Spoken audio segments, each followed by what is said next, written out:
Hello, and welcome to Lit by Moonlight, where it's not a phase to see the ghost of your school bully that you may or may not have murdered. You definitely didn't. No, you definitely didn't murder him. Or her. Or them. Yes. It just kind of happened that way. I do it all the time. I do it all the time. I'm still adjusting to having to look at the camera because I'm just like, Now what do you say? now what do I say? Who am I? So, what are we talking about this week, Caitlin? We are talking about Our Flag Means Death, Season 1, Episode 2, A Damned Man. I'll show you a damned man. And then this week I'm actually going to do it. Yay! Who's that damned man? It's Balthazar. He's fighting me on it. Damned man, come on out! No! Okay. Is this gonna be the bit this season? Is just me trying to get our damn cat to make an appearance. A damned man. And he just, our damned man to make an appearance, and just for the purposes of damned men. Yeah. And him refusing to do so. Mm-hmm. He just does not, he only wants to make a cameo on his own terms. Yeah. Cameo. Yeah, so.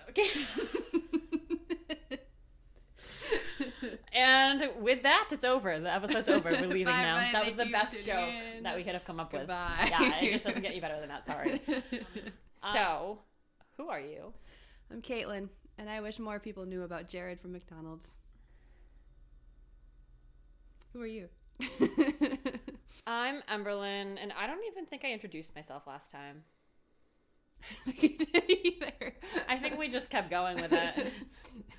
Did I introduce myself? I don't know. I don't think you did. Oh. Well, thanks for sticking with us, even though you had no idea who we were. Now, you stick around for episode 2 to find out our names. Find out who we are. We got two things to know. Their names and who's the damn man. Who is the damn man and what are their names? We may never know. Yeah. So I mean, the good news is we've got Laura already. Yeah, thank God. But who are you? I just told you! Did you though? I don't remember. I said I'm Emberlyn, and I don't Okay. think I introduced myself last time. My bad. I already forgot. Unbelievable. This one. I'm so cranky. I think we should be as passive aggressive with each other as passive aggressive. I think we should be as passive aggressive to each other as possible. And this, every intro, just so people can start speculating. Instead of, how, with Dan and Phil, they speculated that they were together. Sure. We hate each other. Just, I want people to think that. We have to pretend?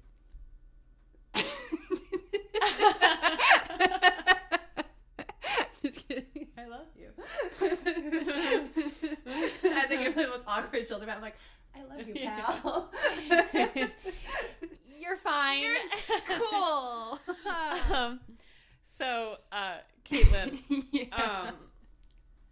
We finally made it to episode 2. Thank God it took us so long. It feels like it did. With all the setup we had to do today, all the preparation we've done, it feels like it took us a long time to get here. It did. But we are here now, and I want to ask you, what were you kind of anticipating happening, just depending on how this episode began? Okay, so the episode starts with more Blackbeard lore, I guess. Yeah. You start talking more about he was mentioned maybe in the first episode, but we see Black Pete telling a story about how he was totally on his crew beforehand, and it kind of it made me think more. It's funny because when I was watching the first episode for the first time, I never even considered Blackbeard. Right. I didn't know anything about pirates.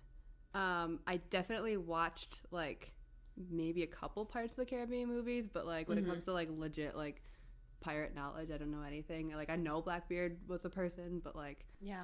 But who?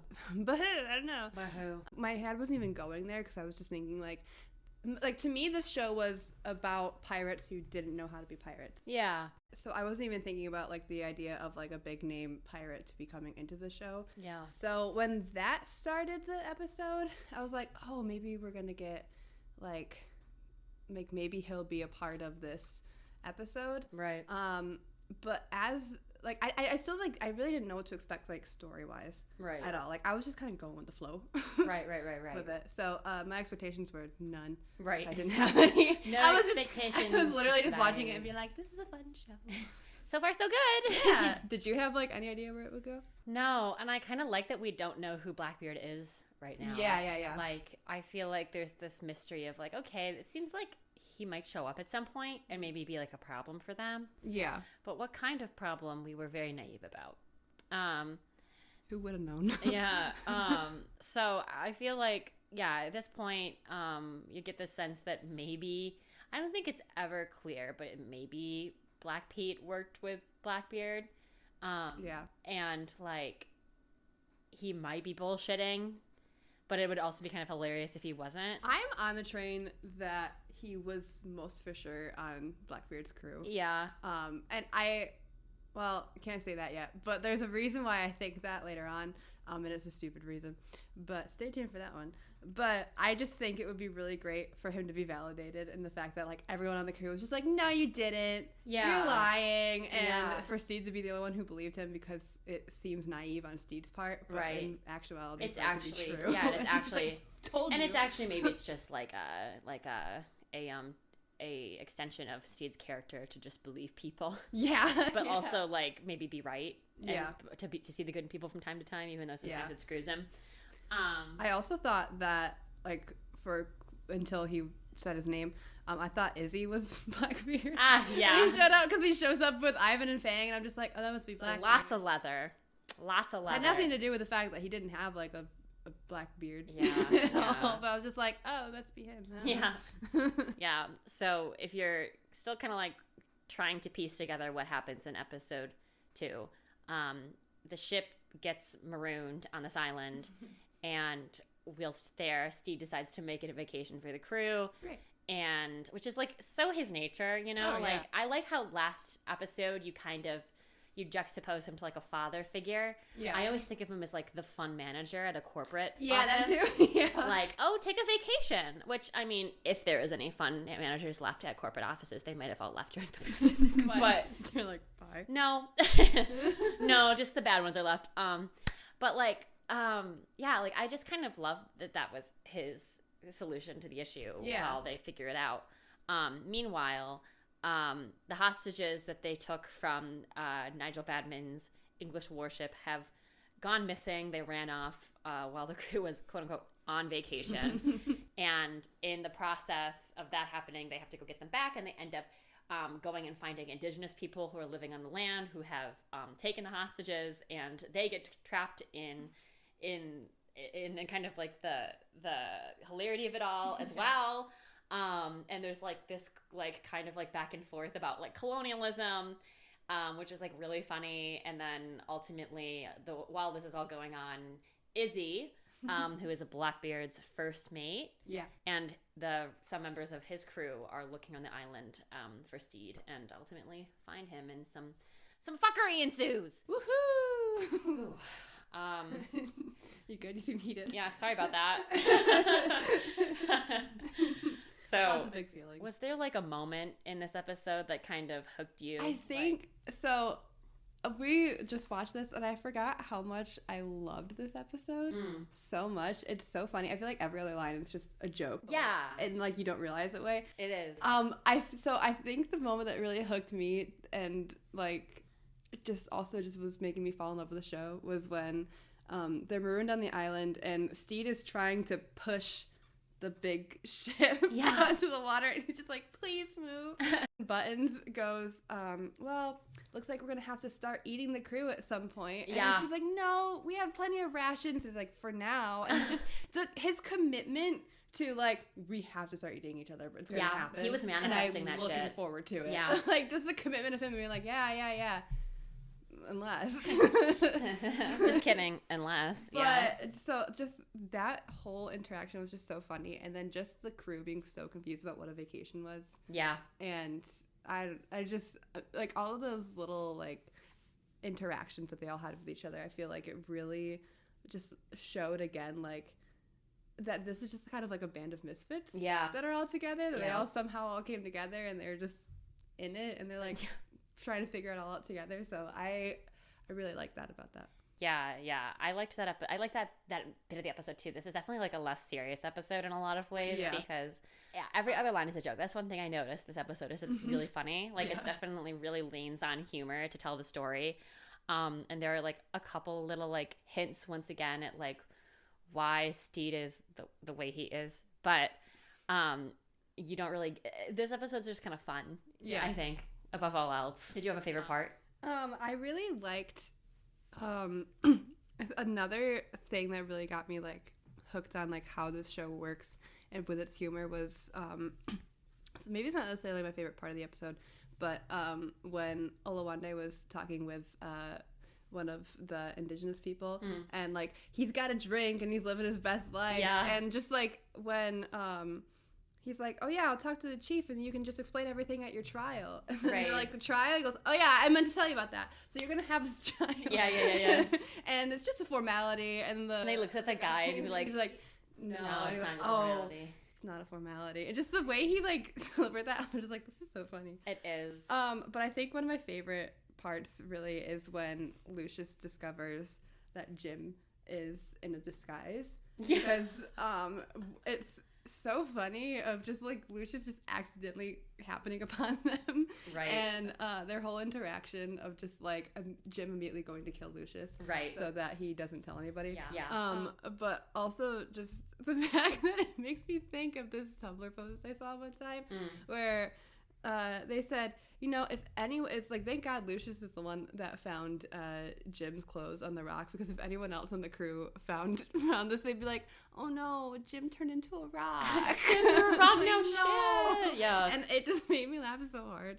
So I really like that. And just because like part of me was like, haha, friendship unlocked. But then like Jim goes after Lucius at the end again. Yeah. So it kind of like made me more intrigued for the whole show, because I'm like, okay, what's this dynamic going to be like? What happened to Lucius? And like, who is Jim? Now he knows like that something's up with Jim. What's Jim's whole backstory? Right. And so I really like that. What was your favorite part? I have to say, I will say like that's definitely a runner up for me, because there's one line that gets me every time, and it's not all beards are actual beards, if you get my drift. Yeah. Which is something that Lucius says to Jim when he finds out that Jim isn't who they've been kind of making it out that they are. Yeah. That always gets me. Like, that was the first clue for me that like there's a little more going on. I was like, sometimes I think this is so funny, but for some reason, sometimes whenever I start a show, I kind of like have to like tip my head and be like, where are the gays? Like, gays, you know, because it's like, I don't know, like, is this show going to be like, is this show going to be something I identify with personally, or is it going to be something that's just like one girl, two men, both boring love interests? Yeah. Wednesday. Why are we going so hard on the show? Like, because it wasn't good. I wanted it to be good though. This is a good example of, I think, what we were talking about last episode. Yeah. It shows they have phenomenal costuming, but like they just don't bring it all together in the end. Yeah. Like, yeah. Why? Anyway, maybe we need to do an episode about that, so we can better explain ourselves before people go in the comments and they're like, "Boo, hey!" And I'm like, I know. Just hear me out, because I want to be clear. It's not about Jenna Ortega. She can do whatever she wants. I want her to be Wednesday, just not like this, you know? Not like this. For me, actually, I think my favorite. This was hard for me to choose. I think it's kind of a tie. Mm-hmm. I'm gonna say this might be my favorite. Is at the very end when Steed's kind of able to let go of what's haunting him a little bit, and he leaves Nigel on the beach. Yeah. And he's like windblown, and his blouse is torn open, and like the sun is back again.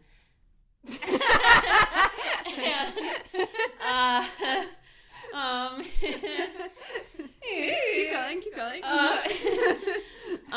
Insert tense music. Tense music playing.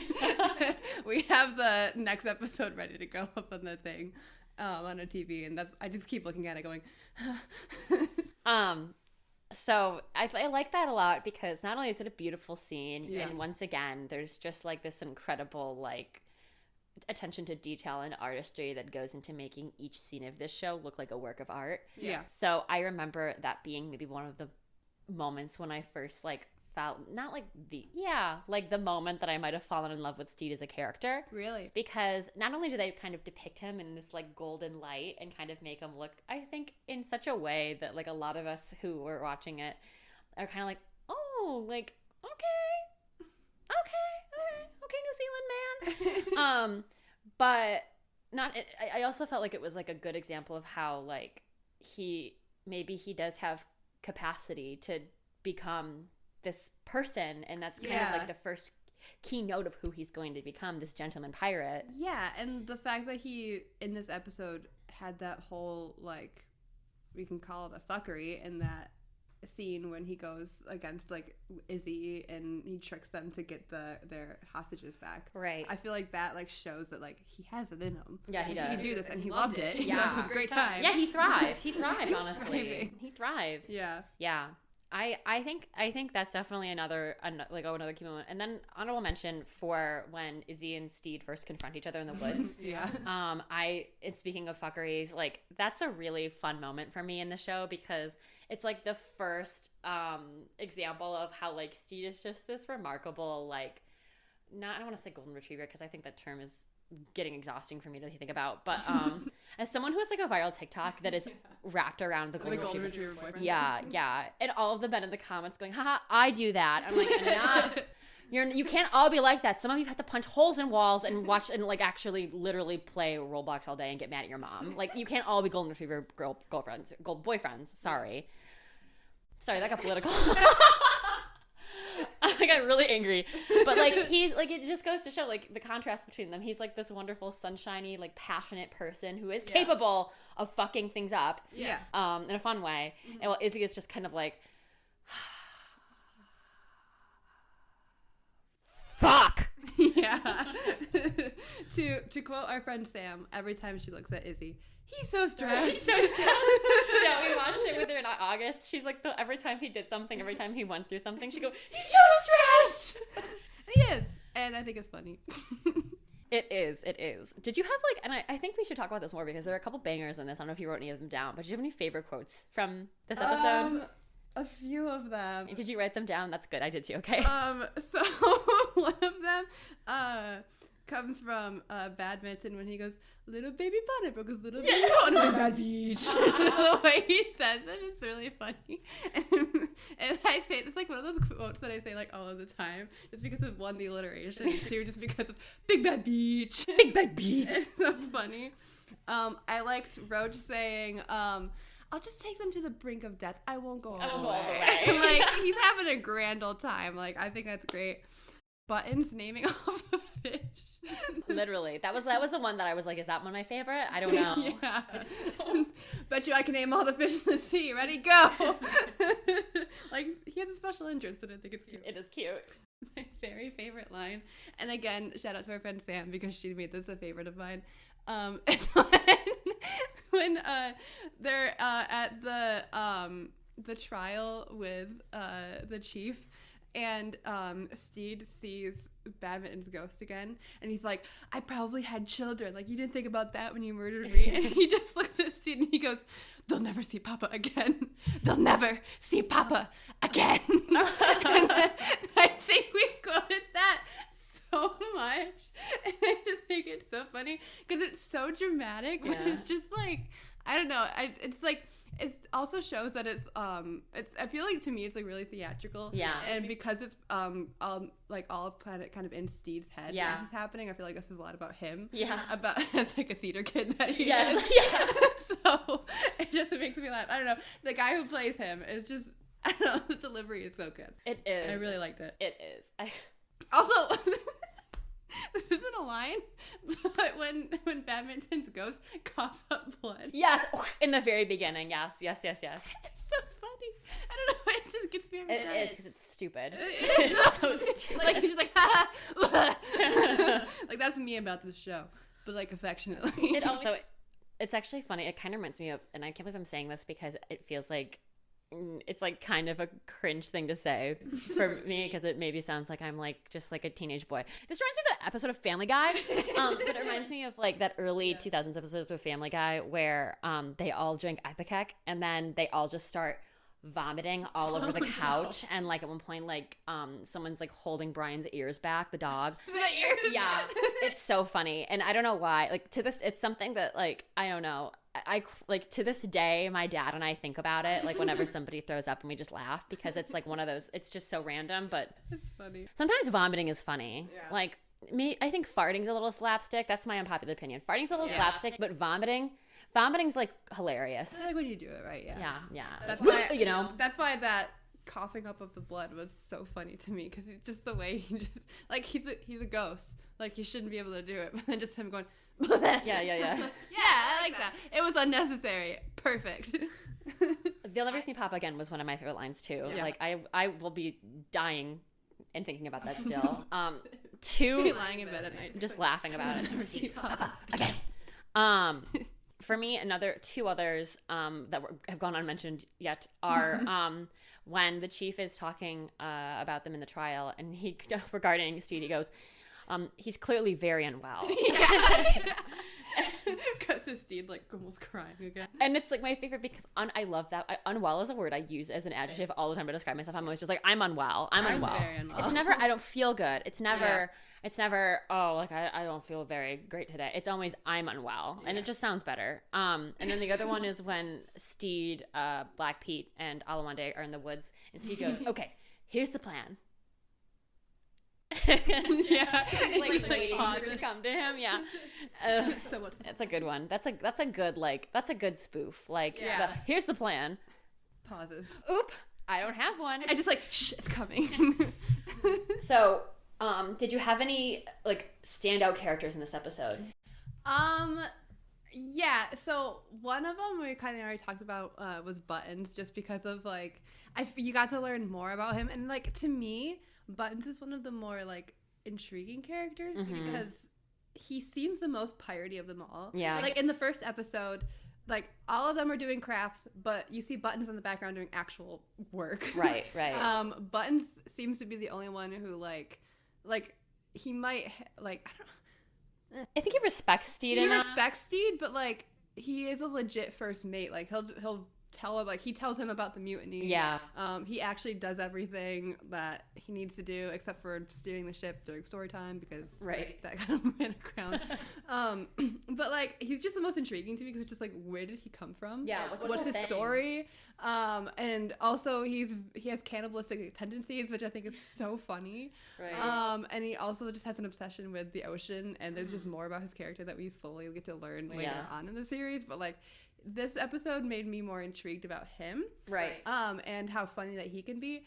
But I think my stand-up character for this is Officer Hornberry, which is one of the British officers that was their hostages. Right. He, to me, is so fun to watch because I think he's genuinely intrigued by Steed. Yeah. I don't think he necessarily wants to be an English Navy person. Like, we don't know too much about that.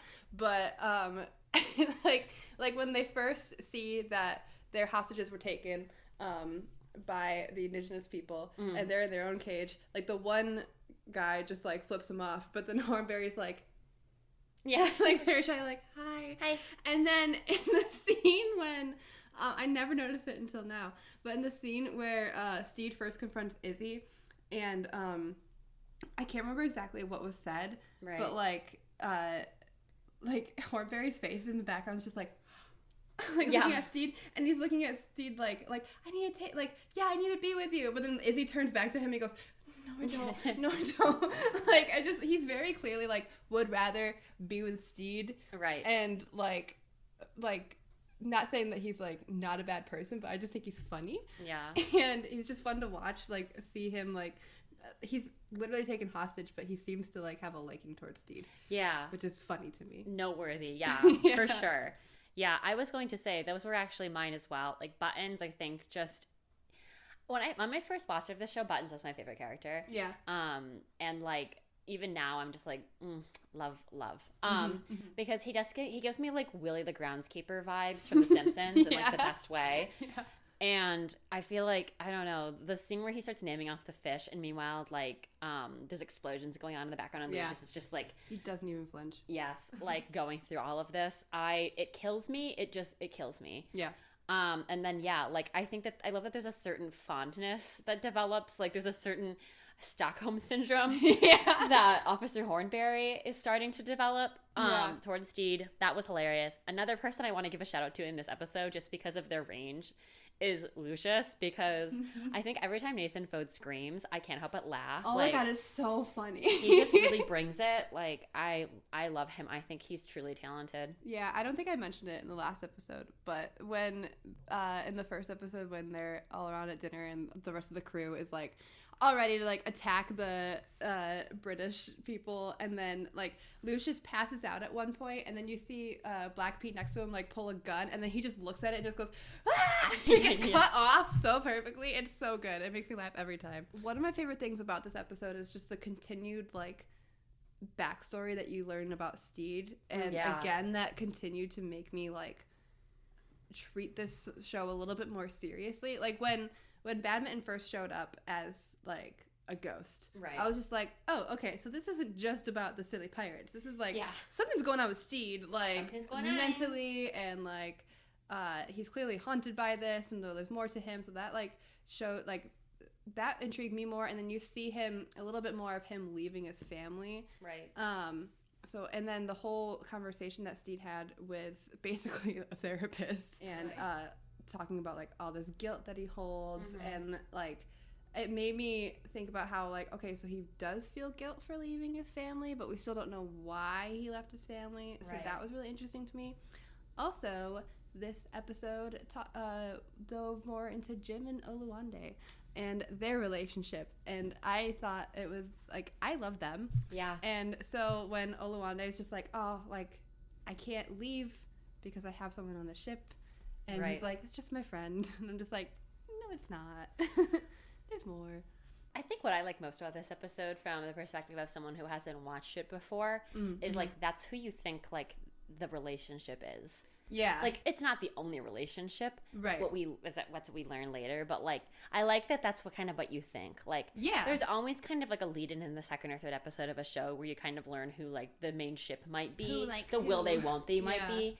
And that's who you think it is. Like, or that's who you think it is that's going to perhaps be like the main thing. Or like the most like the two characters that are probably like the highest on the call sheet that are going to be together. And I like that that's not true. Yeah, me too. A lot. Me too.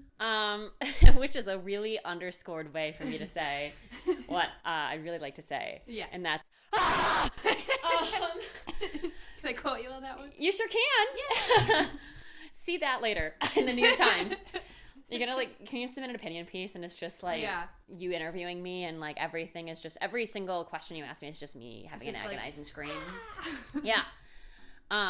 So how did the ending treat you, Caitlin? Well, no, I really liked it. This episode kind of had 3 different endings, which I feel like some shows could be like, oh my god, this is just dragging, like just end it, because you have the whole Steed monologuing about being a gentleman pirate, which I really liked, because you start to see that like, oh, he's forming his identity and his tits and everything in those, and so I thought that was really cool. It's like, okay, so he's gonna try and like become this person, and then you have Lucius sneaking through the hallways of the Revenge, and then Jim comes up behind him and like puts a bag over his head, and has another line that I really like, which is Lucius saying, "Please don't, I have this whole thing with my back." Relatable. I wonder why she likes that line so much. No reason at all. But I was just like, me too. And I thought that was really funny. And then so you don't know what's going on with Lucius and Jim, and what is Jim doing with Lucius. And then the end, when you find out that it is in fact Blackbeard who is coming after Steed, and they're still going to keep following him. So I kind of like that they introduced that, like, at this point you're thinking, oh, this like threat or this possible antagonist is coming along. This is going to be a problem for the crew and everything. So that made me really intrigued. Also, the use of Dies Irae as a former music major, really enjoyed that. So. I was going to say that too. I really like that that's how we move into the next episode is kind of with that foreboding. Yeah. Of like, oh, this is Blackbeard, that reveal as they go up. And the other thing I love, and I guess I didn't notice this before, but I love the contrast between the first episode where you go up the mast and you see the cruise flags, and now you go up this mast and you see Blackbeard's flag. That was nice. Yeah, I've never noticed that before, and now that I have, I think I'm gonna die. Uh-oh. We're moving on. I just had a realization too, but yeah, it's okay. Go ahead. What's Can't talk about it yet. You can't talk about it yet. Oh, you can't talk about it this episode. Yeah. Looks like we have a lot to look forward to this season. But we should go ahead and rate this episode before we move on. For our tier list? Yeah. So, let's remind everybody of our tiers, Caitlin. Okay. Top tier. All of my house's drywall and the accompanying nails. And they were delicious. 2, made me mentally ill, affectionate. 3, neutral, like my pH levels. 4, made me mentally ill, foreboding. And then the very bottom of the list is Riverdale Core. Riverdale Core. How did you rate it? I think for me, I like this episode a lot. I'm tempted to give it a higher rating because it reminded me of, and we didn't talk about this a lot, but how much I adore Con O'Neill. Oh, yeah. But at the same time, it's not a standout for me. Mm-hmm. So I'm going to give it a neutral, like my pH levels rating, personally. Nice. How about you? I'm giving it made me mentally ill affectionate because it makes me laugh so hard. And it just, again, they will never see Papa again. They rent free up in these ones. Every time I delete an email, I say that. They will never see Papa. I'm Papa. It's good. No, it's a banger of an episode. I love this episode so much. It's a goodie. Yeah. But I know there's some that I love that make me eat the drywall out of my house and the accompanying nails. Yeah. So I kind of want to save those. I'm going to die at this episode. Yeah. It would also be kind of, I don't know, I think it wouldn't look great if we cut on here. We'd look deeply biased if we were like, everyone was good. Well, they are. I'm deeply biased. They were all good, but it'd be weird if we were all like, they're all the best. Yeah. There's definitely an order to which I can put these episodes, but even just calling one of them my least favorite hurts me a little bit inside. Yeah. So that's okay. Yeah. That's fair. Maybe I'll surprise us all with a controversy and say that I don't have one that I like. She actually really hates this show so much. That would honestly be a good bit if one of us hated it. Might even make us a more watchable podcast. It would just be you and I fighting. Does that person exist? About how shitty I think it is. Yeah. Next week is so everyone's yeah, I hate this episode. This one. It sucks. It's stupid. All right. Well, thank you for watching episode 2. Thank you. Of Lit by Moonlight. Sorry, I keep doing peace signs. I don't know what to do with my hands. Our Flag Means Death review. Tune in next week when we look at episode 3 of season 1 of Our Flag Means Death, A Gentleman Pirate. Yay! Yay! Nothing bad can happen! Nothing bad! Nothing! Not a one bad thing. Nothing will happen that's bad. Bye!